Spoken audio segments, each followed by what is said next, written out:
Hali gani mwanafamilia wa channel tupendwa hii hapa ya Bizuza Media. Kama ndo mara kwa kwanza basi nikusihi usisahau kusubscribe, kulike, kushare pamoja na kucomment bwana. Watu wengi wameweza kuhuzunika sana kwa tukio kubwa ambalo aliloweza kunifanya mrembo Nifa, na watu wengi wameweza kumpatia pole nyingi sana mama yake mzazi. Lakini licha ya yote ambayo yaliyoweza kutokea kwa mrembo Nifa, ndugu jamaa na marafiki hawakuweza kuendelea kukata tamaa, lakini tuliweza kuona kuna baadhi ya voice ya Nifa ikiendelea kutapakaa mitandaoni akililia serikali iweze kumsamehe kwenye kila kitu ambacho kilichoweza kutokea. Na pia tumeweza kuona mama yake Nifa baada ya kuweza kupata taarifa mbaya kuhusiana na binti yake, aliweza kupata mshtuko kidogo na kuweza kupelekwa hospitali. Hili jambo kwa upande wa mama yake inakuwa ni ngumu sana kuweza kupokea hizi taarifa, na ukizingatia yeye kama yeye anadai kwamba Nifa ndio mtoto pekee ambaye anayemtegemea katika kila kitu katika maisha yake yote. Sasa iwapo binti huyu ameweza kupata matatizo kama haya, inamfanya yeye aweze kupitia wakati mgumu wa yeye kutokuweza kupata hitaji lake muhimu.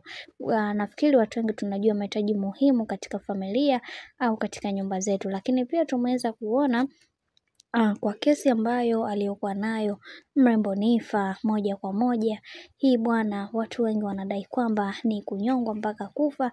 Na kwa hizi taarifa ambazo kwa wakati huu zinazoenea mitandaoni, ukiangalia ni kweli bibi Nifa ameweza kukosea kwa kiasi kikubwa. Hivyo yatupaswa sisi kama wafuatiliaji au mashabiki wa Nifa kuweza kumwombea msamaha kwa serikali, kwani kitu ambacho alichoweza kukifanya sio kizuri kabisa. Na pia tuliweza kuona baadhi ya ndugu jamaa na marafiki waliweza kucomment na kusema kwamba kiukweli kuna vitu ambavyo sivielewi kuhusiana na haya yote kwa kipindi hichi yanayoendelea. Lakini nataka niwaambie tu kitu kimoja kwamba Nifa atakuwa sehemu salama na kila kitu tunaamini kitakuwa vizuri zaidi.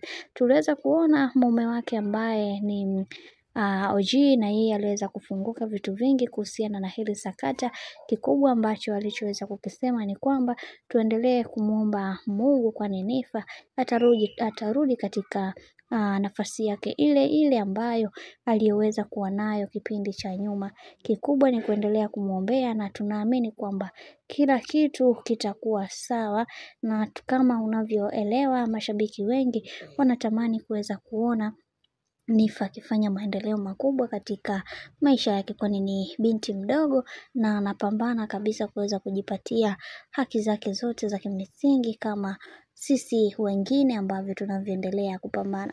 Sasa kutokana na haya yote ambayo yanayoendelea bwana, watu wengi wamekuwa wakimwombea sana msamaha kwa mama yetu Rais Samia. Lakini moja kwa moja kitu ambacho kilichoweza kutokea ni watu kuweza kumtuliza mama huyu na kumwambia hakuna kitu ambacho kitakachoshindikana chini ya jua. Tunaamini kila kitu kitakuwa sawa. Kikubwa kuendelea kumuomba Mungu, kwani wakati wa Mungu ndiyo wakati sahihi kabisa. Bwana, mambo ndo kama hivyo ambavyo yanavyozidi kuenea mitandaoni kuhusiana na hili sakata zima la mrembo Nifa, na tunaamini kila kitu kitakuwa sawa kuhusiana na hili tukio zima ambalo liloweza kumkuta. Mimi sina la ziada, wacha nikusihi kitu kimoja. Kama ndo mara kwa kwanza kufuatilia channel tupendwa hii hapa ya Bizuza Media, basi nikusihi usisahau kusubscribe, kulike, kushare pamoja na kucomment.